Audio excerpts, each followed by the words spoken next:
Hermanos, hermanas, siempre es un tremendo gozo que Dios nos da para recibir su palabra. Esta vez todavía continuamos con la serie que hemos traído acerca de cómo retribuir, cómo enfrentar las situaciones de pecado. Y para hoy vamos a abrir la carta que el apóstol Pablo escribió al siervo Tito.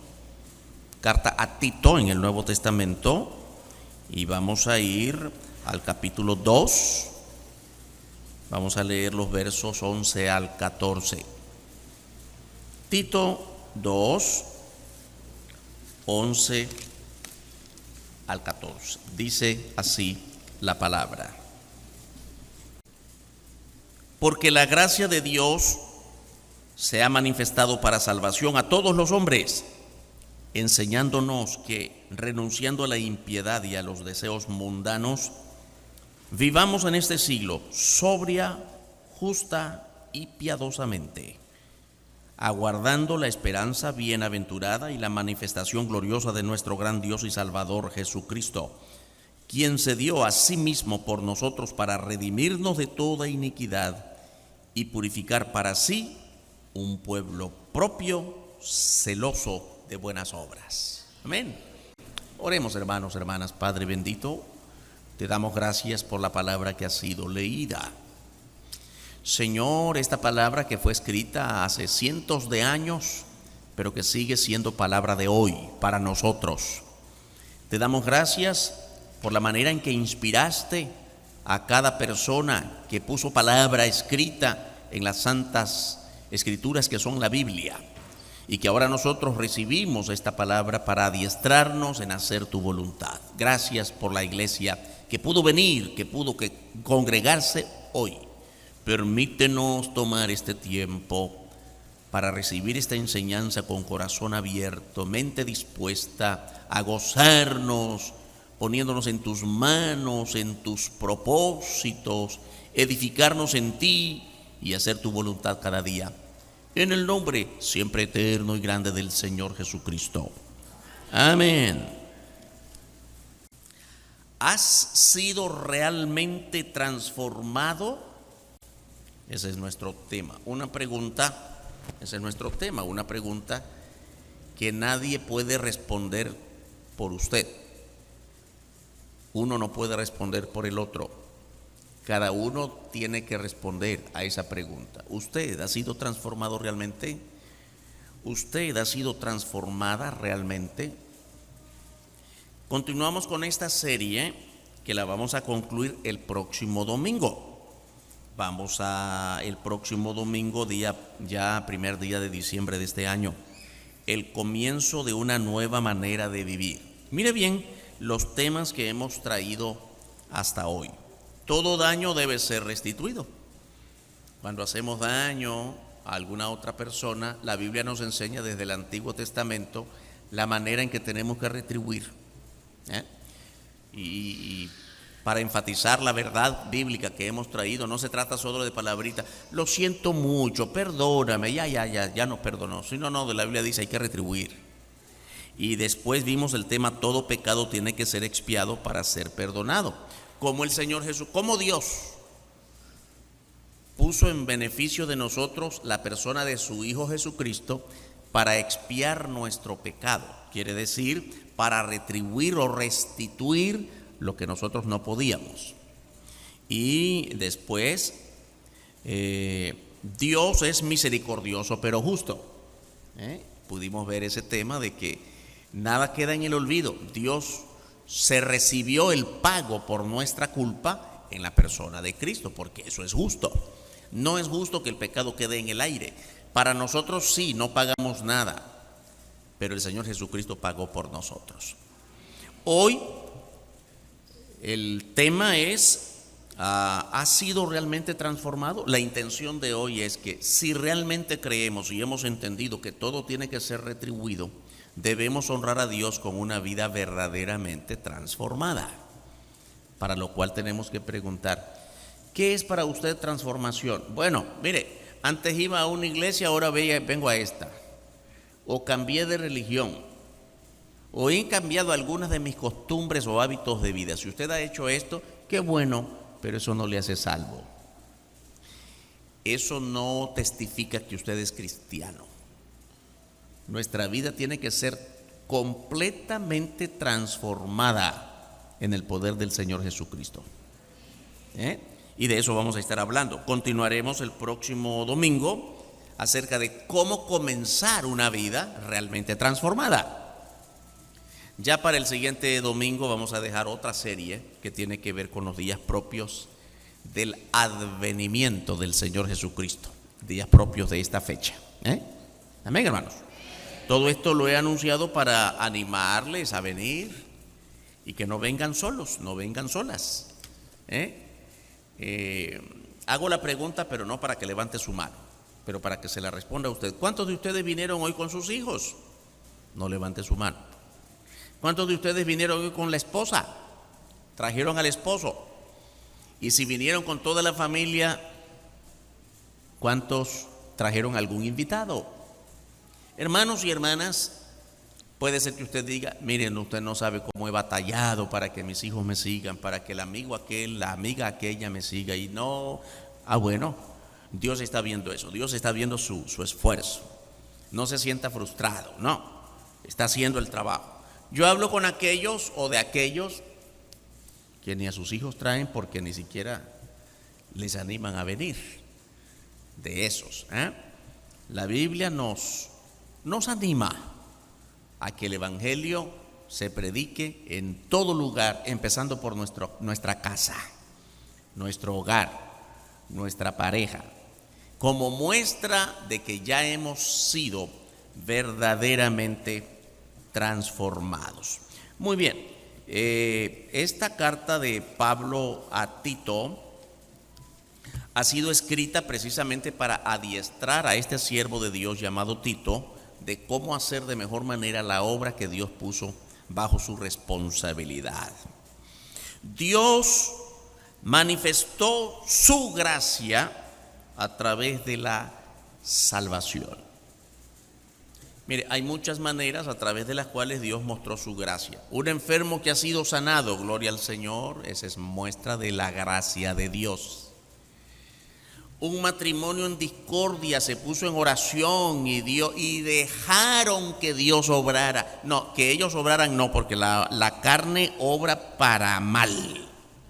Siempre, no dude eso. De vez en cuando nos ponemos buenos, nosotros no somos buenos para nada.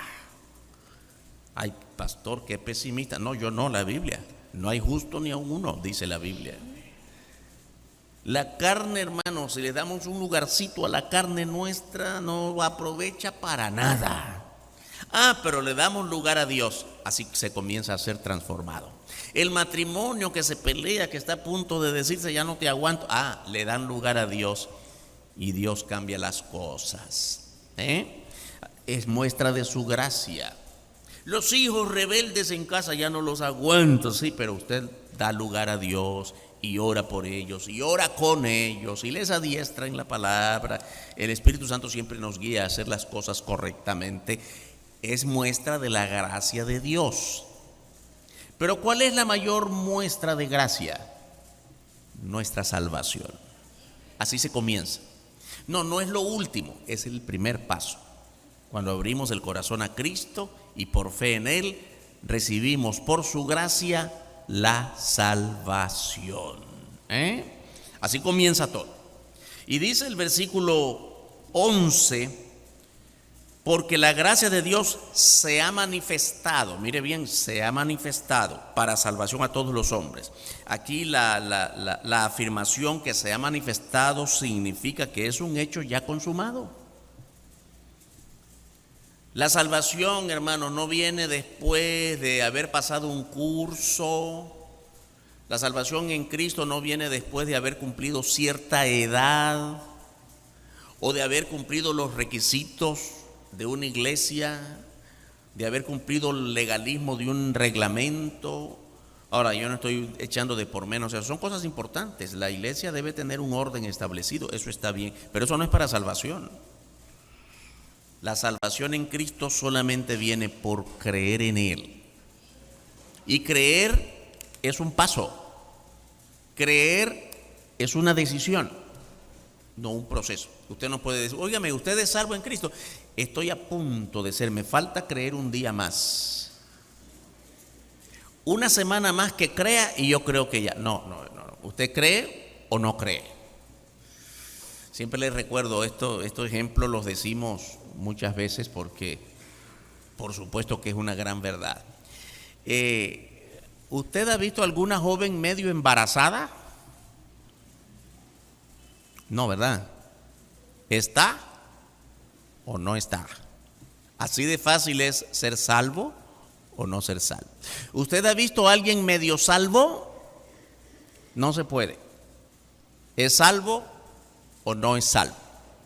Es una decisión, no un proceso, es un evento, ya. Bueno, fue un proceso que vine poco a poco, que no lo entendía y después alguien, puede ser un proceso de un tiempo para llegar al momento de la decisión, pero en el momento en que usted decidió recibir a Cristo, ya es salvo para siempre, por su gracia. Muy bien, significa que es un hecho ya consumado, ya es salvo, no como si fuese algo que se da y se quita. Una de las dificultades más grandes en toda iglesia es encontrar hermanos y hermanas que pueden tener una semana de haber creído en el Señor, o un mes, o 10 años, o 40 años. Y usted hace la misma pregunta al nuevecito como al que ya tiene años de recorrido, y la respuesta siempre es la misma. Si en este momento viene el Señor o usted muriera, ¿a dónde iría su alma? ¿Cuántos años tiene de ser cristiano? Bueno, 20 años. ¿Y a dónde iría su alma si muere hoy? Fíjese que no estoy seguro. Fíjese que yo no sé. Ay, hermano, hermana, tenemos un tremendo problema con quienes no tienen seguridad de su salvación. ¿Sabe lo que está diciendo? Que yo no estoy seguro a dónde voy, que usted no es salvo. Porque el que ha creído en el Señor Jesucristo debe tener la absoluta certeza de que si nos morimos hoy, vamos para la gloria del Señor. Porque somos salvos.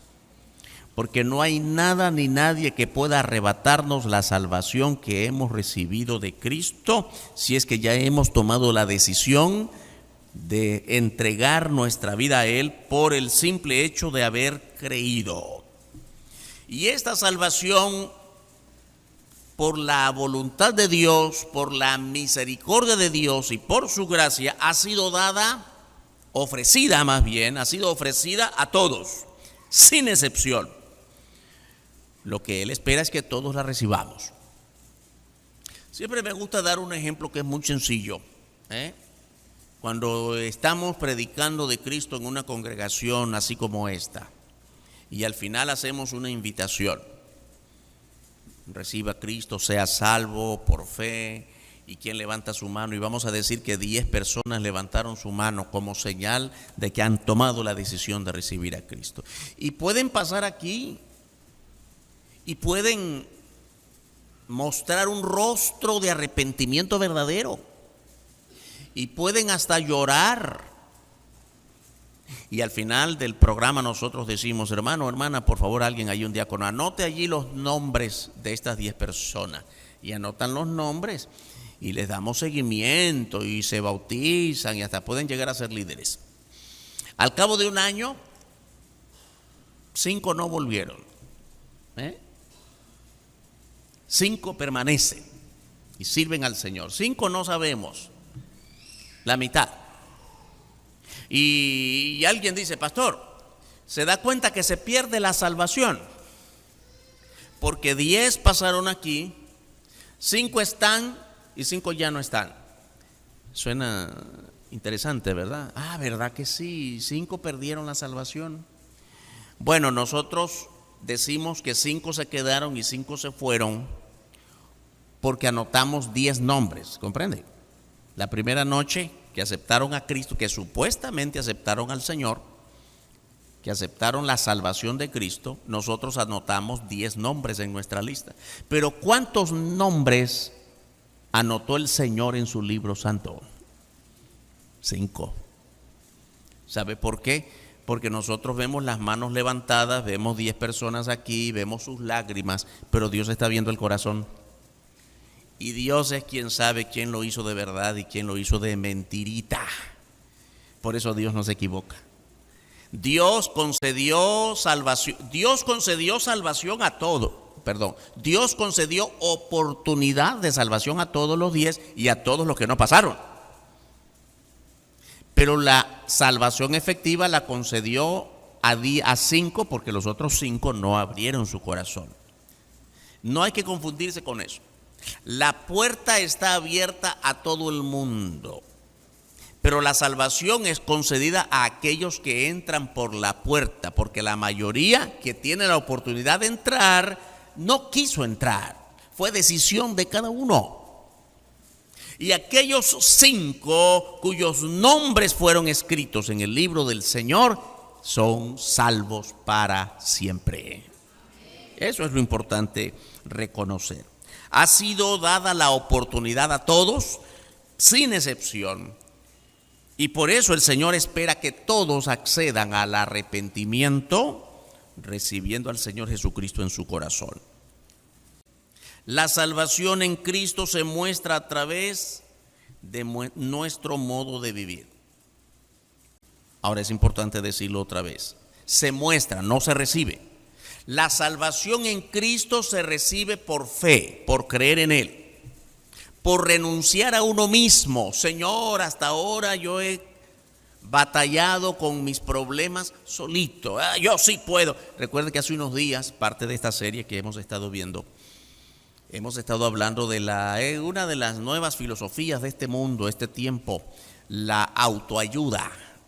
Y decíamos, para recordar, que usted recorre las bibliotecas o las librerías y va a ver una gran cantidad de libros muy optimistas, muy positivistas. ¿Y cuántos pensamientos interesantes tienen? Tú sí puedes. Tu matrimonio está cayendo. Tú puedes. Hermano, en la carne tú no puedes. Tu negocio está por quebrar. Haz esto y hazlo. Tú puedes. El poder está en ti y en tu mente. Tú no puedes. No puedes solo. Tú no puedes contra tu vicio de droga, de alcohol. Levántate, declara que puedes. No, tú no puedes. Precisamente la vida en Cristo consiste en reconocer que tú no puedes. Renunciar a ti mismo y entregarte por completo a la gracia de Dios, porque Él sí puede. Y reconocerlo y confesarlo. Señor, hasta ahora he batallado solo y no puedo. No puedo contra mis mentiras. No puedo contra mi egoísmo. No puedo contra la idolatría que he traído como hábito de vida desde mis ancestros. No puedo con mis propios vicios. Tengo que renunciar delante de ti y como ya no puedo solo, necesito que tu Espíritu venga sobre mí. Recibo a tu Hijo Jesucristo, creo en Él, perdona mis pecados y el Señor toma control de tu vida. Es así como se comienza. La salvación se recibe por fe.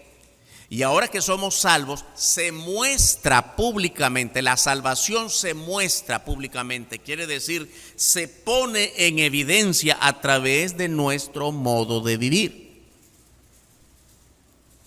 Ya no vivo yo, decía el apóstol, ahora el Señor vive en mí, vive Cristo en mí. Lo que antes vivía para la carne, ahora todo en el Espíritu lo vivo para la gloria del Señor. Cambio de vida. Ahora bien, qué interesante para respondernos. ¿Quiere decir que una vez que creemos, yo sí puedo? No, tampoco. Porque ahora es el Espíritu Santo quien te va guiando.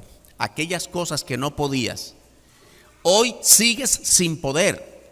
La diferencia es que el Espíritu Santo empieza a morar en ti y aquello que no podías, ahora Él te lleva de la mano para lograr grandes cosas que tú nunca hubieras alcanzado. Por la gracia somos enseñados a vivir de acuerdo a los principios de Dios. vale decir, de acuerdo a la palabra de Dios. Los principios de Dios, cada vez que decimos principios de Dios, se refiere a la palabra, la Biblia, no a los principios de la iglesia. La iglesia debe tener los principios de la Biblia. La iglesia no tiene principios propios. Nosotros, tenemos que decirlo, hermanos y hermanas, nosotros somos, ¿cómo nos llamamos? Iglesia Bautista del Calvario. Amén. Pero yo aquí no estoy predicando el evangelio bautista, porque el evangelio bautista no existe. Como iglesia bautista predicamos el evangelio de la Biblia, el evangelio del Señor Jesucristo. No predicamos el evangelio nicaragüense, porque el evangelio no es nicaragüense, es celestial. En algunos tiempos, algunos hermanos me han preguntado, hermano, en otras iglesias tienen banderas aquí, la bandera nacional y la bandera del fundador de no sé dónde y la bandera de la iglesia. ¿Y por qué no tenemos banderas? Porque yo no predico el evangelio de Nicaragua. El evangelio no es nicaragüense, ni es mexicano, ni es puertorriqueño, ni es chino, ni es japonés, ni es norteamericano. El evangelio es del cielo, es del Señor Jesucristo. No responde a banderas, no responde a principios de ninguna tribu, de ninguna etnia, responde a los propósitos del Señor Jesucristo, que son universales. Y debemos gozarnos en ello. No responde a intereses humanos, sino al Dios eterno. Vive y permanece para siempre. Dice aquí el versículo 12, enseñándonos que, renunciando a la impiedad, renunciando quiere decir hacer a un lado de nosotros para siempre, la impiedad, los deseos mundanos, vivamos en este siglo, quiere decir en este tiempo, sobria, justa y piadosamente. Mire bien, el versículo 12 que acabamos de leer comienza con esta palabra, dice enseñándonos. Quiere decir que se aprende. Todo aquello que enseña el maestro es con la esperanza de que el alumno lo aprenda. ¿Sabe por qué es importante esto? Porque no hay nada automático en el evangelio. Ya recibí a Cristo y ya me las sé toditas. Y ya no peco. Y ya no miento. No, ahora comienza un proceso. Soy salvo. Y a partir de que soy salvo en Cristo, comienza un proceso de transformación.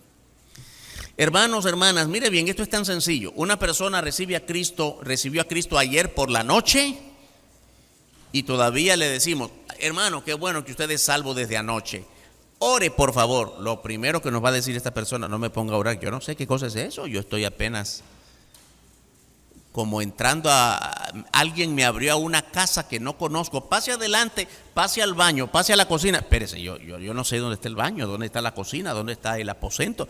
Muéstreme, ¿comprende lo que estamos diciendo? Está entrando al evangelio y por tanto no es automático que ya sabe orar, que ya conoce las doctrinas fundamentales de las escrituras. Tiene que ser enseñado. Todo creyente sabe que tiene que aprender la nueva vida que Dios quiere darle. Y la mejor manera de empezar, hermanos, hemos dicho con mucho énfasis, los dos pilares de la vida cristiana, la oración y la palabra. Podemos aprender, hermanos, la vida cristiana se aprende. Como en toda escuela, como en todo proceso de aprendizaje, unos aprenden más y otros aprenden menos. ¿Sí o no? En la escuela es así, ¿verdad? Por eso el profesor, el maestro, la maestra toma mucho tiempo para corregir o calificar exámenes. Unos sacan 100, otros 90, otros 0, otros 40. ¿Por qué esas diferencias? Unos la tomaron con mucho entusiasmo y estudiaron todos los días. Otros más o menos, otros no estudiaron. Asimismo es en la vida cristiana. Hay creyentes de poco tiempo de ser salvos que con mucho entusiasmo oran al Señor todos los días y leen la palabra. Estos crecen, mire, sin detenerse. Hay creyentes de 40 años que no pasaron del mismo Salmo 23 todos los días. Y digo el Salmo 23 porque todos tomamos ese hasta de memoria, lo sabemos. Yo creo que es el más conocido y hasta lo rezan, ¿verdad? Para levantarse, para acostarse. Ahora pregúntele sobre Pablo a los Efesios o Pablo a los Corintios o quién es Salomón o quién. No sé nada. Y cada vez que decimos, hermanos, vamos a leer la palabra, busque a Abdías. Yo no sabía que había un libro de la Biblia que se llamase Abdías. Entonces vamos a Amós. ¿Por qué hay esas dificultades?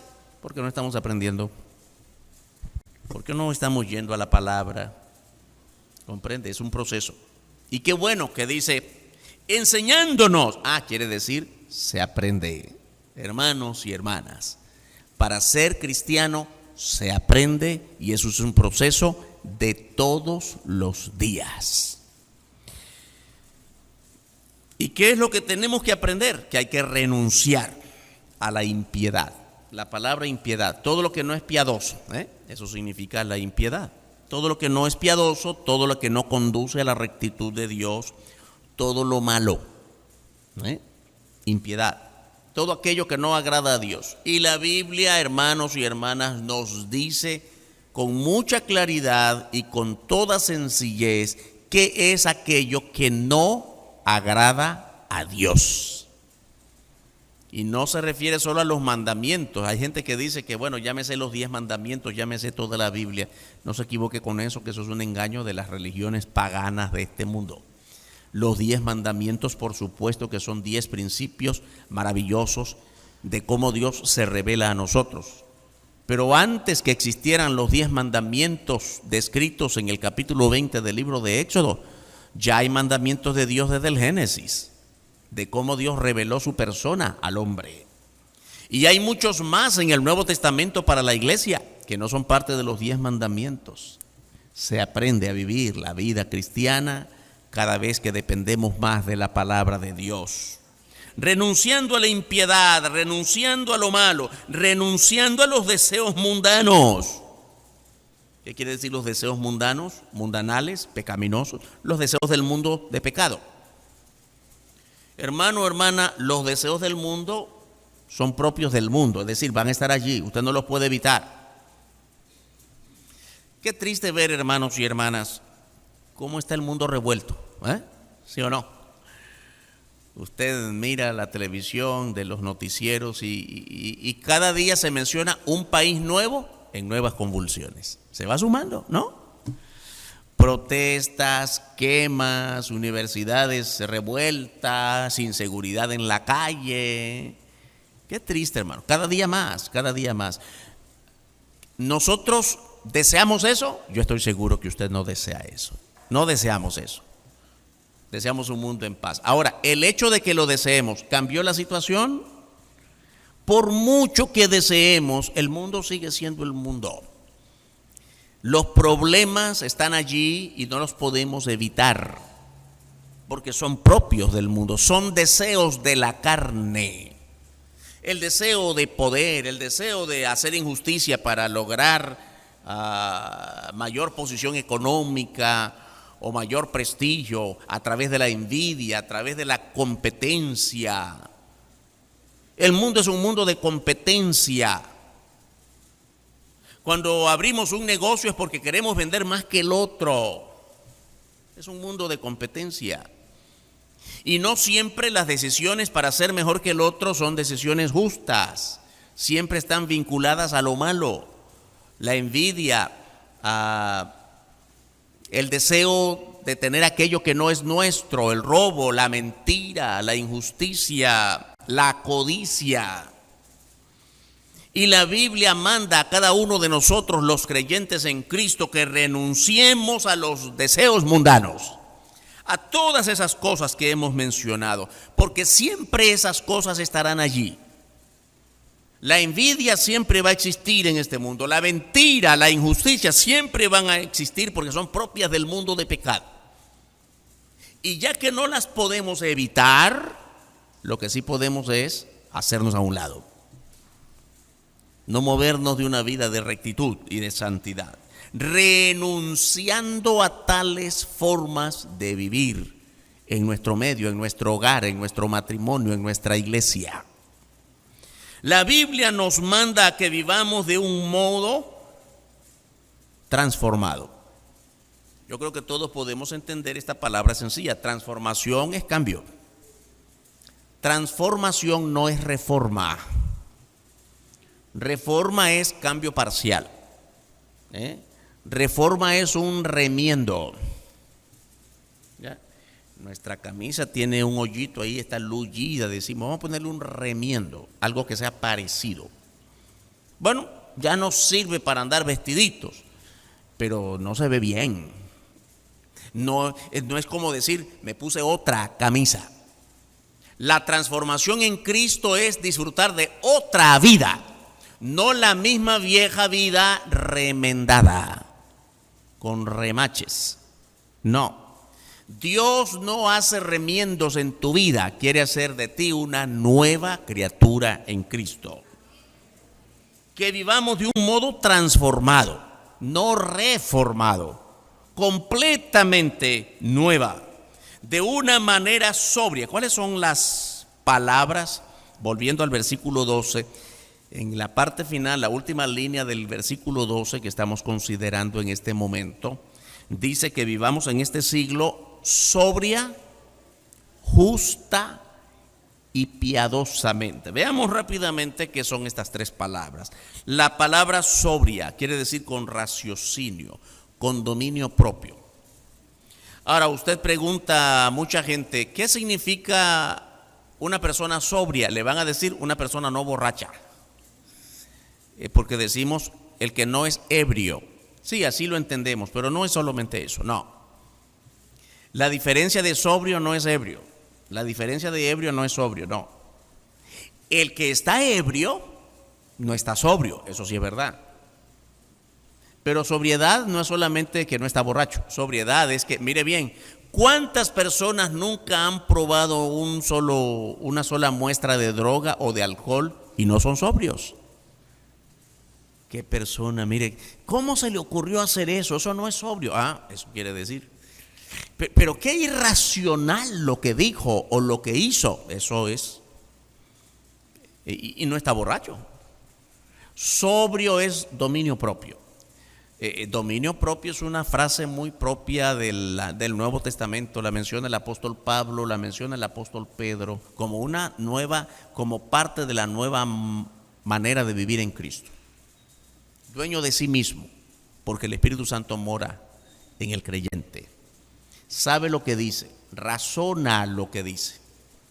Y el libro de Proverbios nos da mucho consejo acerca de ser sobrios, no hablar impulsivamente, aprender a escuchar antes de hablar, no aconsejar cualquier cosa. Leyendo uno de los tantos libros de consejería pastoral, recuerdo que un autor decía, mire bien, una hermana adulta de la iglesia, una jovencita de 20 y tantos, 23, 25 años, tenía serios problemas en su matrimonio. Y buscó a una de las hermanas adultas de la iglesia, mire hermana fulanito, mi marido ya no sé qué hacer con él, ya no lo aguanto. Y este matrimonio joven tenía poco tiempo de estar en la iglesia, con razón ella, la jovencita, buscó como una maestra experimentada en la vida a esta ancianita. Yo quiero que usted me aconseje. Y aquella ancianita con mucho tiempo en la vida cristiana sencillamente le dijo, ay niña, ya no sigas aguantando, déjalo, divorciate. ¿Sabe una cosa muy importante? Podrá tener muchos años en la vida cristiana, pero eso no es un consejo sobrio. Nunca el primer consejo a un joven o a una joven es déjalo, divorciate, sin ir a la palabra del Señor, sin discernir los asuntos, sin conversar con las personas, sin hacer que sea la palabra del Señor la que conduzca a esa relación de consejería, sin orar lo suficiente.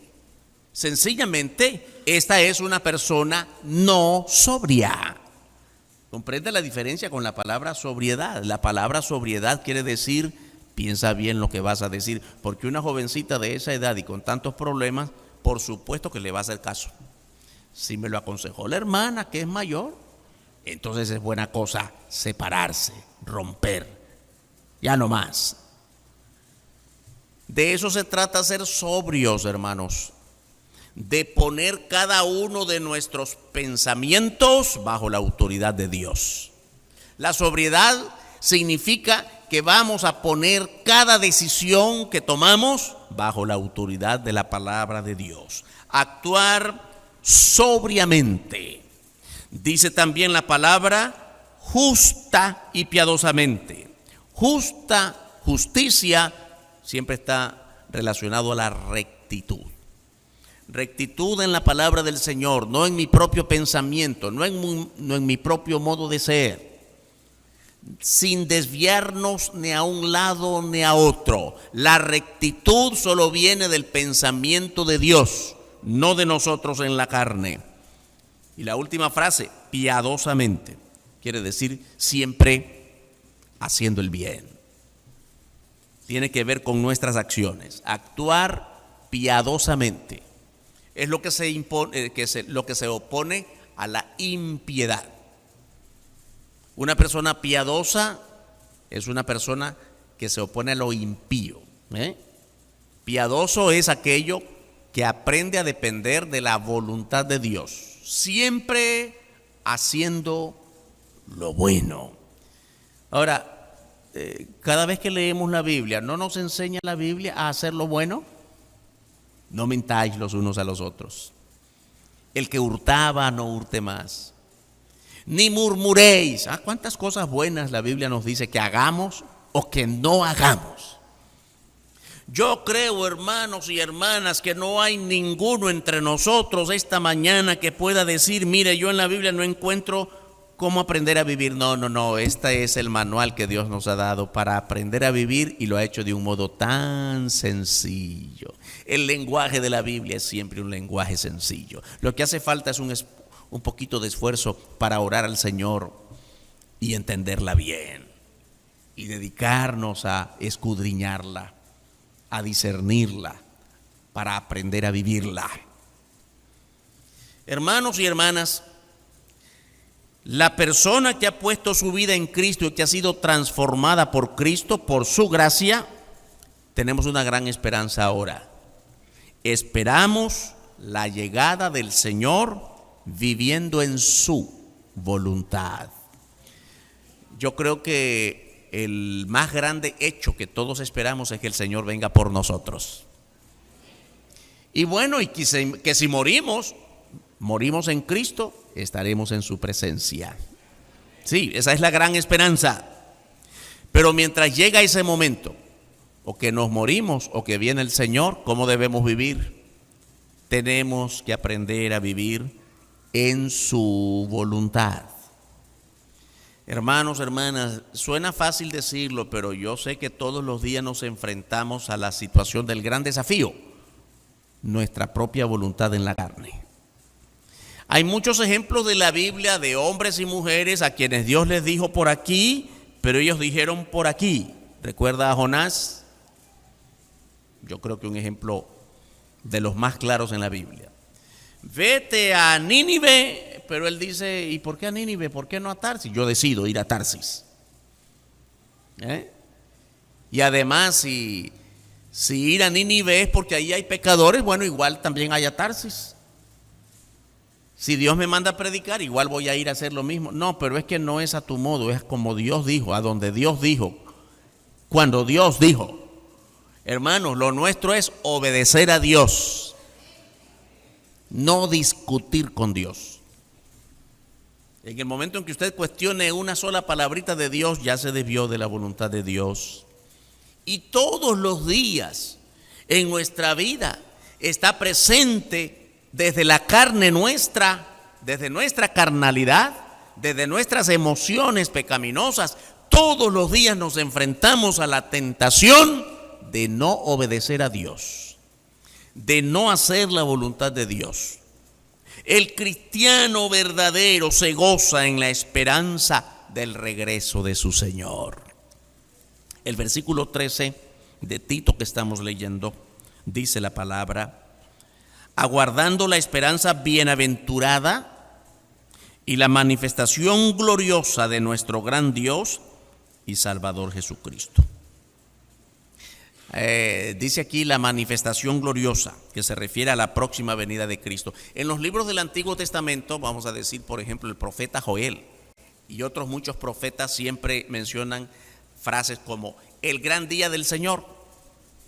Se refería a los grandes eventos que Dios había trazado en su plan hasta hoy. El diluvio, el momento en que Dios juzgaba a su pueblo y venía el gran día de juicio, los asirios cayendo sobre Israel en el norte o los babilonios cayendo sobre Judá al sur, el día del Señor cuando Dios permitió que retornaran del cautiverio de Babilonia. El gran día del Señor se refiere a los grandes eventos. Pues el gran día del Señor que la iglesia espera es que el Señor venga para llevarnos. Aguardando la esperanza bienaventurada y manifestación gloriosa. Este es el gran día del Señor, la manifestación gloriosa. Se refiere a la venida de Cristo. Y nosotros tenemos que esperar esa venida con paciencia. Esto implica el aguardar, el esperar con paciencia, saber esperar, mantener con carácter firme e inamovible de nuestra vida esa esperanza que el Señor viene por nosotros. Yo creo que tenemos que saber esperar. ¿Sabe por qué? Porque hay muchos grupos religiosos que toman como la doctrina fundamental la venida del Señor. Por supuesto que estamos diciendo que es una de las doctrinas fundamentales, pero como viven esperando que Cristo venga hoy o mañana, entonces dejan de hacer las otras cosas. Como cuando el joven dice, si Cristo ya viene por mí, el joven cristiano, pero mal orientado, si Cristo viene por mí, ¿para qué estudiar? O aquel hombre, aquella mujer que dice, si Cristo ya viene por nosotros, ¿para qué trabajar?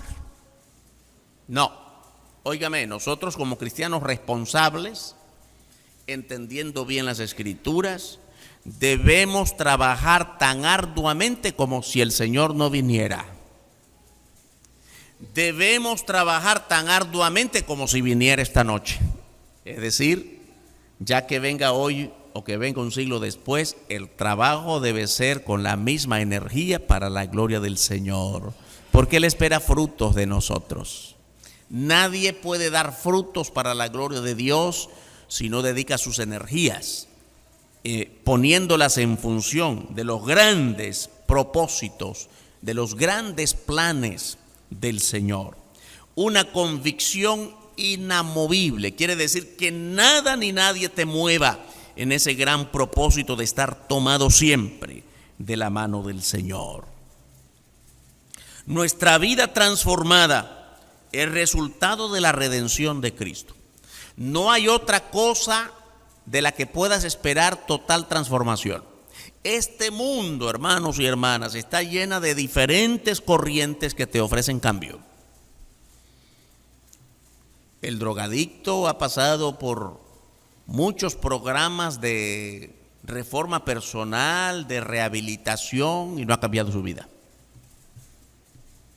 Conocemos muchos jóvenes que han entrado en muchos de estos centros. Óigame, yo quisiera con todo respeto decir que hay centros que de verdad hacen mucho esfuerzo por transformar la vida de los jóvenes, y tienen muchas terapias, no podemos menospreciar eso, tienen buena intención, eso quiero decir, tenemos que reconocerlos con respeto, pero no funcionan, porque ahora que vemos en la Biblia, ninguno de esos programas puede cambiar la vida de nadie.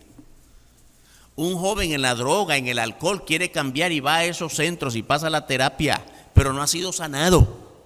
Sale de allí 2 años después, 6 meses después, o quién sabe cuánto tiempo después, y vuelve a caer, porque nunca fue sanado de ese mal. Solo Cristo puede cambiar para siempre esa vida. Solo la sangre de Cristo le puede sanar, limpiar para siempre su vida en pecado, su vida en tragedia, su vida en caos. El matrimonio no puede solo. Solo Cristo puede transformarles. El hijo rebelde no puede ser transformado sino solo por la sangre de Cristo. Todo cambio para bien solo puede venir de una auténtica renuncia de nuestra vida en la carne y dar corazón abierto a la palabra del Señor. Somos redimidos por Cristo. El mismo pasaje de Tito capítulo 2 verso 14 dice: el Señor Jesús, quien se dio a sí mismo por nosotros en la cruz, ¿no? Él se dio por nosotros en la cruz para redimirnos de toda iniquidad, de todo pecado, y purificar para sí un pueblo propio, celoso de buenas obras. Hermano, hermana, dice acá que eso fue un acto voluntario de su parte. Dice, se dio a sí mismo por nosotros. El mensaje del Evangelio de Jesucristo consiste en entender, hermanos y hermanas, que el Señor Jesucristo vino a este mundo para morir por nosotros, no porque lo mereciéramos. En esta serie que llevamos de sermones los domingos, hemos hecho mucha énfasis en eso. No merecemos un solo paso de gracia del Señor para nosotros. Lo hizo porque ha tenido misericordia de nosotros. No lo merecemos. Puede ser que haya entre nosotros personas muy dignas de aplauso por muchas cosas que han hecho. Su vida ha sido buena, pero no perfecta. Se ha destacado en su trabajo, es un buen ejemplo como madre, como padre. Sí, podemos aplaudirles en muchas cosas, pero ninguno de nosotros somos perfectos. Todos por igual somos pecadores a los ojos de Dios. Así que no es por nada que merezcamos. El Señor no tenía por qué darse en la cruz a la cruz por nosotros. No tenía por qué hacerlo. Nada lo obligaba a morir por nosotros. Lo hizo porque mostró su misericordia muriendo por nosotros y que por gracia, por solo creer en Él, recibiésemos su perdón. Él se dio a sí mismo por nosotros. Fue un acto absolutamente voluntario de su parte. Y la redención en Cristo nos recuerda que hay un precio que ha sido pagado para rescatarnos. Recuerde que ese ha sido el énfasis de esta serie, ¿no? Todo pecado tiene que ser pagado. ¿Quién pagó por nosotros? El Señor pagó por nosotros de un modo voluntario. Hay un precio que el Señor pagó por nosotros. Y ese pago por su muerte ha sido suficiente para redimir todos nuestros pecados. Dice el versículo que acabamos de leer, para redimirnos de toda iniquidad. Hermano, hermana, no le quepa duda, no es por algunos pecados, no fue por una pequeña parte, no fue por los más pequeños, sino por absolutamente todos nuestros pecados. Amén, hermanos. Digo, hay creyentes que tienen problemas en entender eso. Porque claro, se conocen a sí mismos y recuerdan pecados grandes de su vida de pasado. Pastor, yo puedo reconocer que he cometido pecaditos como todos, pero es que usted no sabe qué clase de pecador soy yo. Y yo creo que Cristo ha tenido problemas para perdonarme. Ahora, yo quiero decirle una cosa, hermano. De verdad que Cristo tuvo problemas, pero perdonar. ¿Sabe por qué? Pues por lo que le costó. ¿Qué le costó al Señor? En su propia vida. ¿No le parece tremenda cosa? El Señor Jesucristo pagó nuestros pecados al Padre.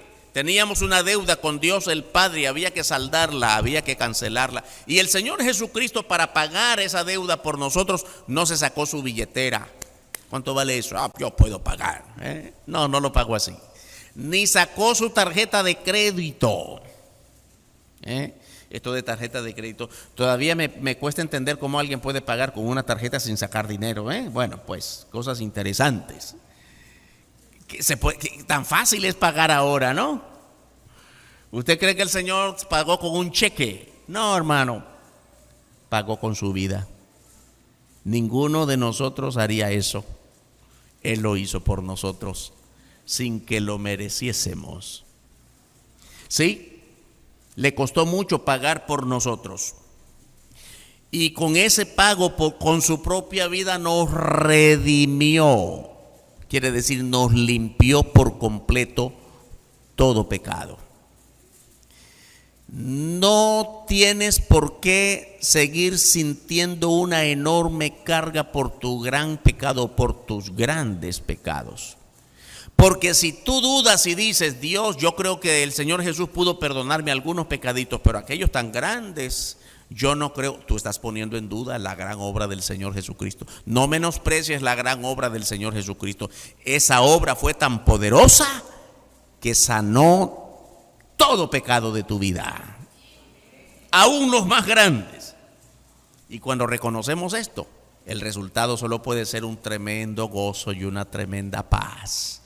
Gracias, Señor, que me has perdonado de aquello que todavía me quita el deseo de dormir y que me despierta a medianoche, porque recuerdo mis grandes pecados. El Señor ya los lavó con su sangre preciosa. Toda iniquidad, todo pecado ha sido lavado en su acto de sacrificio por nosotros. Y por haber pagado tan alto precio por nosotros, quiere que vivamos ahora de un modo ejemplar. Por supuesto, hermanos y hermanas, mire, la mejor manera de mostrar agradecimiento nosotros al Señor que murió por nosotros es cambiando nuestra vida según su voluntad. ¿No le parece? Yo creo que lo mismo es, usted como padre, madre, espera que su hijo le agradezca cuántos años de estudio y ya se graduó el hijo. ¿Qué espera usted? Bueno, por lo menos una vida que honre ese trabajo, ese esfuerzo que usted hizo. Ya, hay hijos que no hemos honrado a los padres, ¿verdad?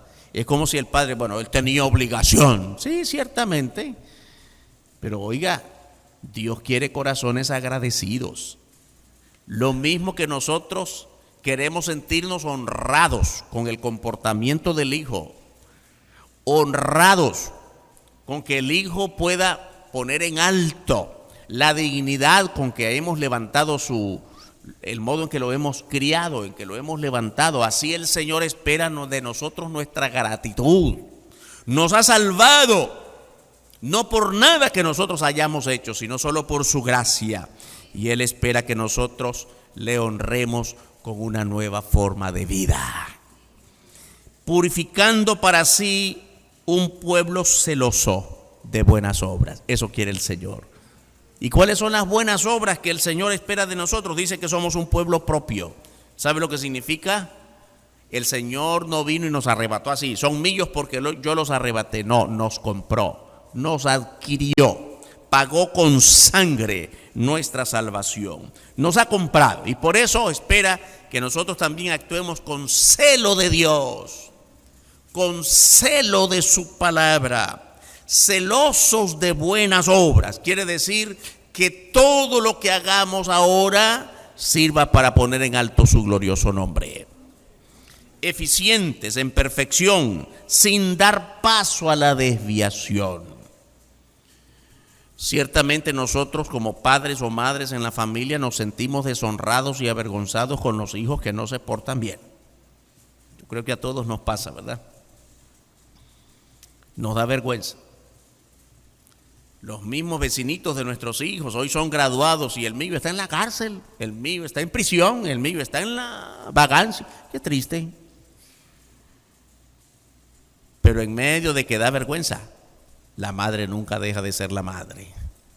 El padre honrado y el padre responsable nunca deja de ser padre.